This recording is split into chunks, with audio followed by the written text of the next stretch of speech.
मोनसे गिदिर खौरां रायजोआव गोबां बेसादफोरनि बेसेना खमायदों। मुलिनिफ्राय लानानै सनानि बेसेन आरो गोबां बेसादफोरनि बेसेनखौ खमायनायनि फोसावथाय फोसावदों दिनैनि बाजेटआव। नंगौ, रांखान्थियारि मन्थ्रि निर्मला सीतारमणआ संसदनि बाजेट जथुमनि समाव दिनै गावनि रेकर्ड फारियै 7थि मिरुआरि 2024-25 बाजेटखौ होयो। रांखान्थियारि मन्थ्रि निर्मला सीतारमणआ थांनाय 1959-64 मायथाइनि गेजेराव बारग' गाहाय मन्थ्रि मरारजी देसाईनि फारियै मोनद' रां बावजानि रेकर्डखौ सिफायनानै फारियै गोदानै 7 बाजेटनि बिबुंथि होयो।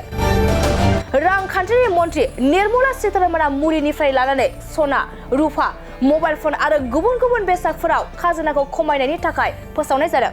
नंगौ, बाजेटआव गोबां बेसादफोरनि बेसेना खमायदों। सना रुफानि बेसेना 6% खमायदों आरो प्लेटिनामखौ 6.4% खमायदों। लोगोसे फेर'निकेल ब्लिस्टार कपारनि सायाव गुदि सीमा खाजोनाखौ बोखारनायनिबो बिबुंथि होदों रांखान्थियारि मन्थ्रि निर्मला सीतारमणआ।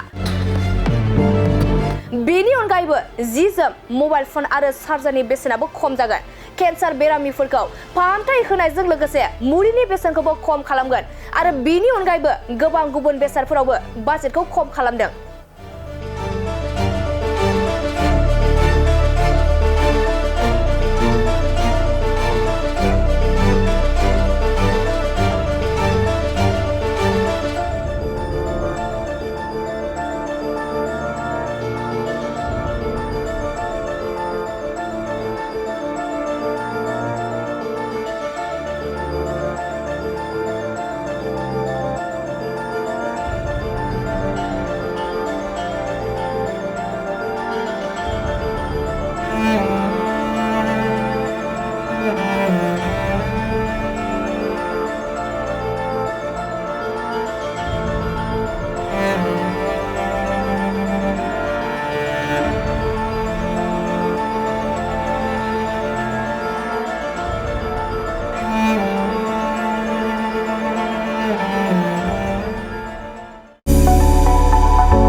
गोजोनथाव खौरां, बाजाज बेग लानो गोसो गुदुं सुबुंफोरनि थाखाय गोजोनथाव खौरां।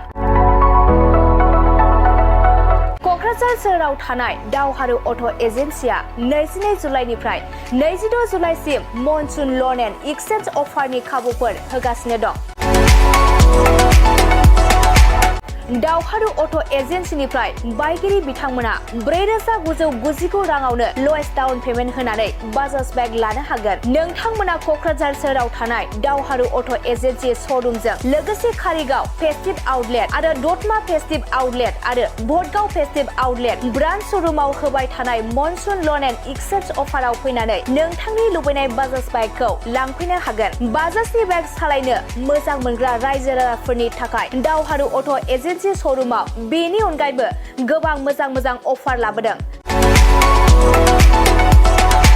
बेफोर अफारफोरानो जाबाय जेरै गंनै helmet free, 5 litre petrol free, 95% ल'न, फ्रि एजुअर गिफ्ट आरो गासिबो मडेलनि एक्सचेन्ज खाबुआ एभेलेबल जागोन। आरोबाव मोनसे गुबुन मोजां खाबुआ जादों 500 रां होग्रोनानै गोसोबादि बाइकखौ आवग्रिना दोननो हागोन। लोगोसे आबुङै मिथिबावनो थाखाय 6003991187 8822018193 जामबुं नाम्बारनि गेजेरजों खौरां लाहरनो हागोन।